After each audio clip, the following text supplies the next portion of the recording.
I know of somebody, not just one person, that each time visitors comes to his house and they are serving him food, his children dare not serve food when visitors are around. In fact, he will not allow such a visitor to come into his sitting room. He rushes to meet them outside. And if the visitor is someone that is very sharp and comes into the living room, you as the child or wife will never serve him food. And if you dare that, he knows how to do it. And he will tell you, oh, no, I'm not ready to eat yet. Oh, what do you people? No, I'm with somebody. But in essence, what he's trying to do is being stingy. He's not hospitable. A lot of people have these issues. A lot of people. You visit somebody, you are in somebody's house, and even to offer you a cup of water, it is an abomination. When you see people that are hospitable, you love them. From the way they welcome them, even if there is no food in that house, there is no money in that house, just their reception. But you see these people that are not hospitable, even from their reception, you too, you will get tired, except you are the kind of person that doesn't read meaning quickly. So, some time ago, we had 2 visitors. They came visiting us, unannounced. And honestly speaking, there was nothing in the house that very day. There was no food. But I had cold, chilled water. Then I had pawpaw. When they got seated, and they were pastors, when they got seated, they started talking with my husband. I was uncomfortable. I keep asking myself, what am I going to do? These people are coming to our house for the first time. And it was even unannounced. They didn't tell us they were coming. God, what am I going to do? What am I going to do? What I did was to quietly go into the kitchen and peel the pawpaw and cut it into small, small chunks. And I served them. And my own husband, I took my own portion. Then I brought out cold, chilled water from my fridge and presented before them. The shock on the faces of these people told me a whole lot. And honestly, to confirm what my spirit told me, they themselves use their mouth to say it. They don't go to people's house and something like this is being offered. And that kept me wondering, why should somebody come to your house even to give ordinary water you can't give? And it's not as if you don't have it. You can't buy mineral, you can't buy malt. It's not as if you don't have it. You have some snacks in the house. You can't present it. You are a very stingy person. But you see these are people that are very stingy. These people that are not hospitable, they are the people that stretch out their hands. They want to collect. They always want to receive. They can be pastors, they can be bishops, they can be founders, they can be your mothers, they can be your fathers, they can be your sisters, they can be your teachers. It cuts across every walks of life. Mind you, before they became all of those things, they were already humans. Before they attained those positions or those offices. So it has always been in them. Somebody is in your house, maybe even a friend or a neighbor, discussing with you. You people are discussing and chatting. And by the time the person is done and the person has rounded off and the person wants to go, he said, they go, wait till, hey, chai. And I wanted to warm the rice. So in fact, the rice day for fire.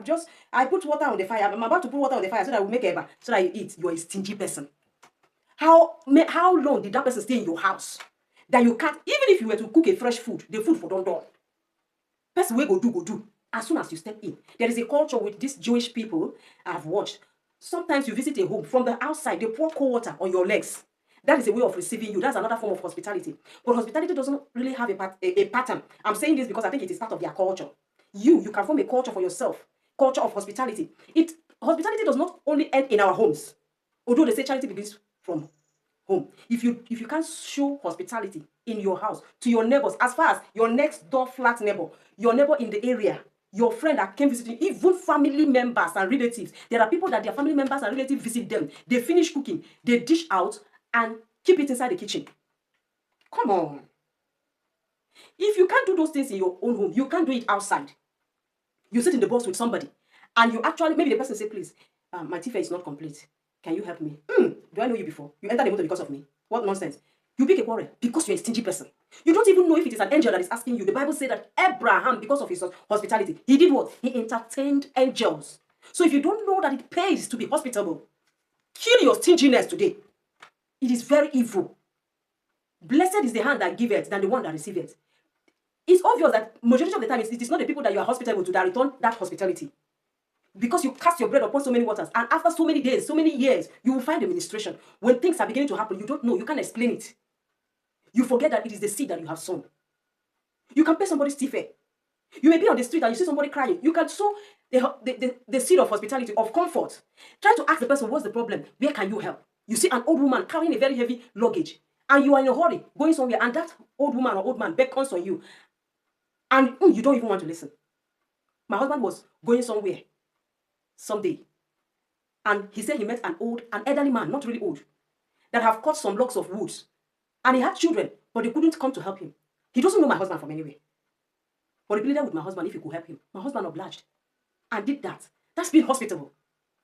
Not until people come to your house. That thing you can't do for people when they come to your house, you cannot also do it to people when you go outside. And you expect people to come to your aid when you are in need? No. Life is garbage in, garbage out, whether you like it or not. And that's the reason I have mentioned, no matter who you are, whatsoever you sow, I always use this. Whatever I sow, I reap. And the funniest thing is that when it's coming back, when I'm going to be reaping that harvest, when you are going to be reaping that harvest, it's no longer going to come in single. It's going to be a bumper. So the question you should ask yourself is, what kind of seed am I sowing? Because when it comes in bumper harvest, you should be able to carry trucks and trailers to harvest them. And then during the harvest, will you be able to laugh and smile? Or you'll be squeezing your face? Now the thing where you sow, now you go collect too. You know, go sow your own. When you reach for harvest, you go come make it come harvest my own. You know they do it like that. So, show some kindness. Be soft. Show love. Jesus did it. Even when he was preaching to the crowd, he got to a stage and he noticed that these people are already hungry. And he fed them.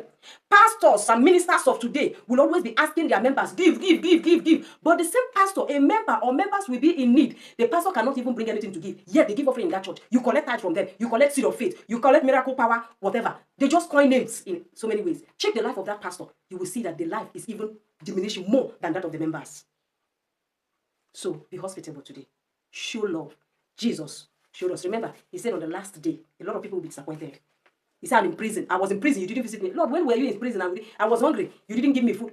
Jesus, we don't see you now. I was naked. You don't give me clothes to wear. Jesus, you sure me they talk to? I don't see you now. He said, when you don't do it for those people, now me, now you know do it for. If you also do it for those people, you have done it for me. Learn to be hospitable.